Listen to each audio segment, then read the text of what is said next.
شروع اللہ کا نام لے کر جو بڑا مہربان نہایت رحم والا ہے۔ کاف ہا یا عین صاد، یہ تمہارے پروردگار کی مہربانی کا بیان ہے جو اس نے اپنے بندے زکریا پر کی تھی جب انہوں نے اپنے پروردگار کو دبی آواز سے پکارا اور کہا کہ اے میرے پروردگار، میری ہڈیاں بڑھاپے کے سبب کمزور ہو گئی ہیں اور سر سفید بالوں کی وجہ سے چمکنے لگا ہے، اور اے میرے پروردگار، میں تجھ سے مانگ کر کبھی محروم نہیں رہا، اور میں اپنے بعد اپنے بھائی بندوں سے ڈرتا ہوں، اور میری بیوی بانجھ ہے، پھر بھی مجھے اپنے پاس سے ایک وارث عطا فرما جو میری اور اولاد یعقوب کی میراث کا مالک ہو، اور اے میرے پروردگار اس کو خوش اخلاق بنائیو۔ فرمایا اے زکریا، ہم تم کو ایک لڑکے کی بشارت دیتے ہیں جس کا نام یحییٰ ہوگا، اس سے پہلے ہم نے اس نام کا کوئی شخص پیدا نہیں کیا۔ انہوں نے کہا کہ پروردگار، میرے ہاں کس طرح لڑکا ہوگا جبکہ میری بیوی بانجھ ہے اور میں بڑھاپے کی اس حالت کو پہنچ گیا کہ سوکھ گیا ہوں۔ حکم ہوا کہ اسی طرح ہوگا، تمہارے پروردگار نے فرمایا ہے کہ مجھے یہ آسان ہے، اور میں پہلے تم کو بھی تو پیدا کر چکا ہوں اور تم کچھ چیز نہ تھے۔ کہا کہ پروردگار میرے لیے کوئی نشانی مقرر فرما۔ فرمایا نشانی یہ ہے کہ تم صحیح و سالم ہوتے ہوئے 3 رات دن لوگوں سے بات نہ کر سکو گے۔ پھر وہ عبادت کے حجرے سے نکل کر اپنی قوم کے پاس آئے تو ان سے اشارے سے کہا کہ صبح و شام تسبیح کرتے رہو۔ فرمایا اے یحییٰ، ہماری کتاب کو مضبوطی سے تھامے رہو، اور ہم نے ان کو لڑکپن ہی میں دانائی عطا فرمائی تھی اور اپنے پاس سے شفقت اور پاکیزگی دی تھی، اور وہ پرہیزگار تھے اور وہ اپنے ماں باپ کے ساتھ نیکی کرنے والے تھے اور سرکش اور نافرمان نہیں تھے۔ اور جس دن وہ پیدا ہوئے اور جس دن وفات پائیں گے اور جس دن زندہ کر کے اٹھائے جائیں گے ان پر سلام ہے۔ اور کتاب یعنی قرآن میں مریم کا بھی تذکرہ کرو، جب وہ اپنے لوگوں سے الگ ہو کر مکان کے مشرقی حصے میں چلی گئیں، پھر انہوں نے ان کی طرف سے پردہ کر لیا تو ہم نے ان کی طرف اپنا فرشتہ بھیجا، سو وہ ان کے سامنے ایک خوبصورت مرد کی صورت میں آیا۔ مریم بولی کہ اگر تم پرہیزگار ہو تو میں تم سے بچنے کے لیے رحمان کی پناہ لیتی ہوں۔ فرشتے نے کہا کہ میں تو تمہارے پروردگار کا بھیجا ہوا یعنی فرشتہ ہوں، اور اس لیے آیا ہوں کہ تمہیں پاکیزہ لڑکا بخشوں۔ مریم نے کہا کہ میرے ہاں لڑکا کیوں کر ہوگا جبکہ مجھے کسی مرد نے بطور شوہر چھوا تک نہیں اور میں بدکار بھی نہیں ہوں۔ فرشتے نے کہا کہ یوں ہی ہوگا، تمہارے پروردگار نے فرمایا کہ یہ مجھے آسان ہے اور میں اسے اسی طریق پر پیدا کروں گا تاکہ اس کو ہم لوگوں کے لیے اپنی طرف سے نشانی اور ذریعہ رحمت بنائیں، اور یہ کام مقرر ہو چکا ہے۔ چنانچہ وہ اس بچے کے ساتھ حاملہ ہو گئیں اور اسے لے کر ایک دور جگہ چلی گئیں۔ پھر درد ذہ ان کو کھجور کے تنے کی طرف لے آیا، کہنے لگی کہ کاش میں اس سے پہلے مر چکتی اور بھولی بسری ہو گئی ہوتی۔ تب ان کے ٹیلے کے نیچے کی جانب سے فرشتے نے ان کو آواز دی کہ غمناک نہ ہو، تمہارے پروردگار نے تمہارے نیچے ایک چشمہ پیدا کر دیا ہے، اور کھجور کے تنے کو پکڑ کر اپنی طرف ہلاؤ، وہ تم پر تازہ عمدہ کھجوریں گرائے گا، تو کھاؤ اور پیو اور آنکھیں ٹھنڈی کرو۔ اگر تم کسی آدمی کو دیکھو تو کہنا کہ میں نے اللہ کے لیے روزے کی منت مانی، تو آج میں کسی آدمی سے ہرگز کلام نہیں کروں گی۔ پھر وہ اس بچے کو اٹھا کر اپنی برادری والوں کے پاس لے آئیں۔ وہ کہنے لگے کہ مریم یہ تو نے برا کام کیا، اے ہارون کی بہن، نہ تو تیرا باپ ہی برا آدمی تھا اور نہ تیری ماں ہی بدکار تھی۔ تو مریم نے اس بچے کی طرف اشارہ کیا۔ وہ بولے کہ ہم اس سے کہ گود کا بچہ ہے کیسے بات کریں؟ بچے نے کہا کہ میں اللہ کا بندہ ہوں، اس نے مجھے کتاب دی ہے اور نبی بنایا ہے، اور میں جہاں ہوں اور جس حال میں ہوں اس نے مجھے صاحب برکت بنایا ہے، اور جب تک زندہ ہوں مجھ کو نماز اور زکوٰۃ کا ارشاد فرمایا ہے، اور مجھے اپنی ماں کے ساتھ نیک سلوک کرنے والا بنایا ہے اور سرکش و بدبخت نہیں بنایا، اور جس دن میں پیدا ہوا اور جس دن مروں گا اور جس دن زندہ کر کے اٹھایا جاؤں گا مجھ پر سلام ہے۔ یہ مریم کے بیٹے عیسیٰ ہیں، اور یہ سچی بات ہے جس میں لوگ شک کرتے ہیں۔ اللہ کو شایع نہیں کہ کسی کو بیٹا بنائے، وہ پاک ہے، جب کسی چیز کا ارادہ کرتا ہے تو اس کو یہی کہتا ہے کہ ہو جا تو وہ ہو جاتی ہے، اور بے شک اللہ ہی میرا اور تمہارا پروردگار ہے، تو اسی کی عبادت کرو، یہی سیدھا رستہ ہے۔ پھر اہل کتاب کے فرقوں نے باہم اختلاف کیا، سو جو لوگ کافر ہوئے ہیں ان کو بڑے دن یعنی قیامت کے روز حاضر ہونے سے خرابی ہے۔ وہ جس دن ہمارے سامنے آئیں گے کیسے سننے والے اور کیسے دیکھنے والے ہوں گے، مگر ظالم آج کھلی گمراہی میں ہیں، اور ان کو حسرت و افسوس کے دن سے ڈرا دو جب بات فیصل کر دی جائے گی اور وہ غفلت میں پڑے ہوئے ہیں اور ایمان نہیں لاتے۔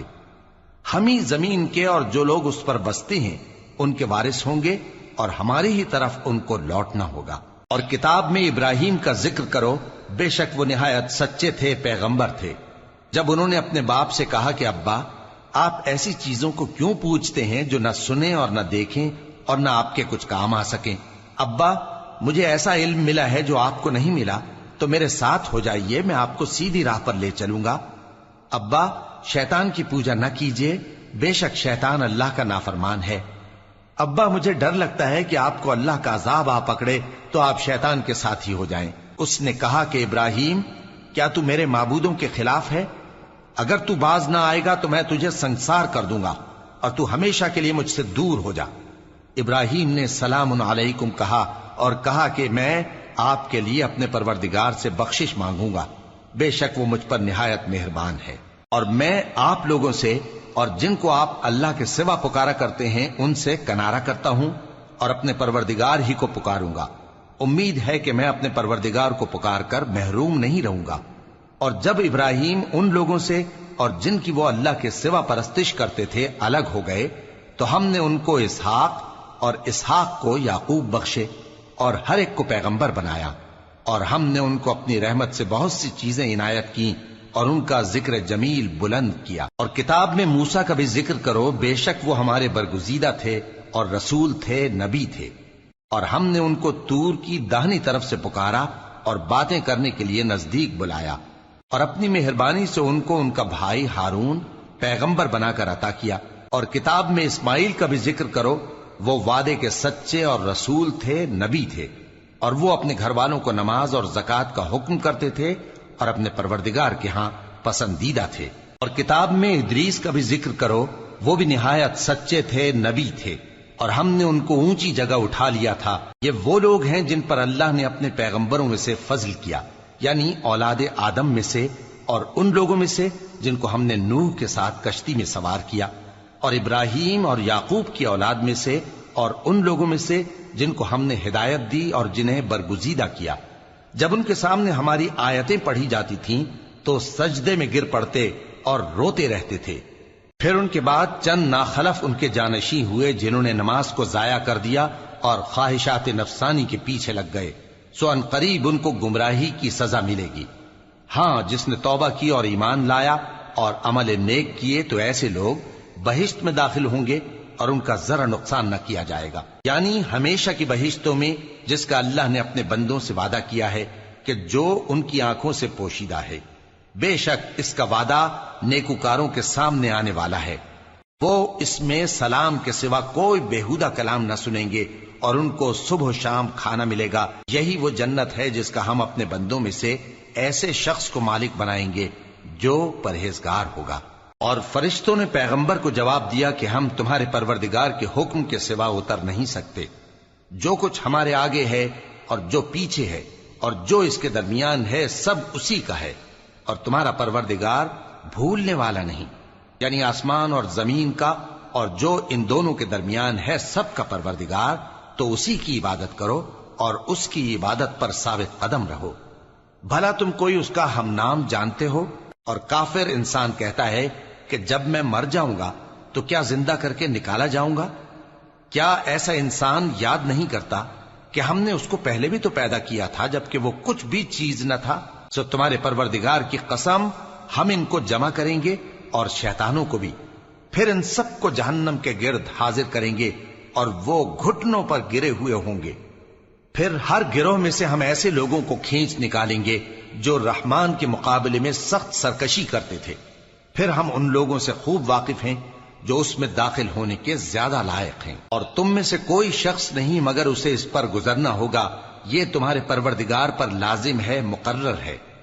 پھر ہم پرہیزگاروں کو نجات دیں گے اور ظالموں کو اس میں گھٹنوں کے بل پڑا ہوا چھوڑ دیں گے۔ اور جب ان لوگوں کے سامنے ہماری آیتیں پڑھی جاتی ہیں تو جو کافر ہیں وہ مومنوں سے کہتے ہیں کہ دونوں فریق میں سے مکان کس کے اچھے اور مجلسیں کس کی بہتر ہیں، اور ہم نے ان سے پہلے بہت سی امتیں ہلاک کر دیں وہ لوگ ان سے ٹھاٹ باٹ اور نمود و نمائش میں کہیں اچھے تھے۔ کہہ دو کہ جو شخص گمراہی میں پڑا ہوا ہے، رحمان اس کو آہستہ آہستہ مہلت دیا جاتا ہے، یہاں تک کہ جب اس چیز کو دیکھ لیں گے جس کا ان سے وعدہ کیا جاتا ہے، خواہ عذاب اور خواہ قیامت، تو اس وقت جان لیں گے کہ مکان کس کا برا ہے اور لشکر کس کا کمزور ہے۔ اور جو لوگ ہدایت یاب ہیں اللہ ان کو زیادہ ہدایت دیتا ہے، اور نیکیاں جو باقی رہنے والی ہیں وہ تمہارے پروردگار کے ہاں صلے کے لحاظ سے خوب اور انجام کے اعتبار سے بہتر ہیں۔ بھلا تم نے اس شخص کو دیکھا جس نے ہماری آیتوں سے کفر کیا اور کہنے لگا کہ اگر میں اثر نو زندہ ہوا بھی تو یہی مال اور اولاد مجھے وہاں ملے گا؟ کیا اس نے غیب کی خبر پالی ہے یا اللہ کے یہاں سے عہد لے لیا ہے؟ ہرگز نہیں، یہ جو کچھ کہتا ہے ہم اس کو لکھتے جاتے اور اس کے لیے آہستہ آہستہ عذاب بڑھاتے جاتے ہیں، اور جو چیزیں یہ بتاتا ہے ان کے ہم وارث ہوں گے، اور یہ اکیلا ہمارے سامنے آئے گا۔ اور ان لوگوں نے اللہ کے سوا اور معبود بنا لیے ہیں تاکہ وہ ان کے لیے موجب عزت ہوں۔ ہرگز نہیں، وہ معبود ان کی پرستش سے انکار کریں گے اور ان کے دشمن و مخالف ہوں گے۔ کیا تم نے نہیں دیکھا کہ ہم نے شیطانوں کو کافروں پر چھوڑ رکھا ہے کہ وہ ان کو خوب اکساتے رہتے ہیں؟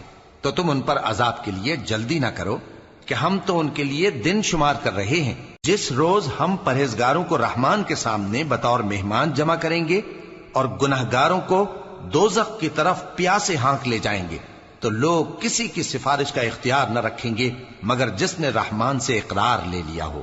اور کہتے ہیں کہ رحمان بیٹا رکھتا ہے۔ ایسا کہنے والوں، یہ تو تم بری بات زبان پر لاتے ہو۔ قریب ہے کہ اس جھوٹ سے آسمان پھٹ پڑے اور زمین شق ہو جائے اور پہاڑ پارا پارا ہو کر گر پڑیں کہ انہوں نے رحمان کے لیے بیٹا تجویز کیا، اور رحمان کو شایع نہیں کہ کسی کو بیٹا بنائے۔ ہر شخص جو آسمانوں اور زمین میں ہے رحمان کے روبرو بطور بندہ ہی آئے گا۔ اس نے ان سب کو اپنے علم سے گھیر رکھا اور ایک ایک کو شمار کر رکھا ہے، اور یہ سب قیامت کے دن اس کے سامنے اکیلے اکیلے حاضر ہوں گے۔ اور جو لوگ ایمان لائے اور عمل نیک کیے، رحمان ان کی محبت مخلوقات کے دل میں پیدا کر دے گا۔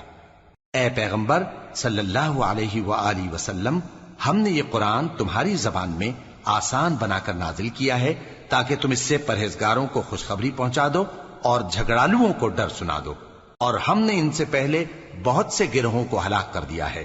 بھلا تم ان میں سے کسی کو دیکھتے ہو یا کہیں ان کی بھنک سنتے ہو؟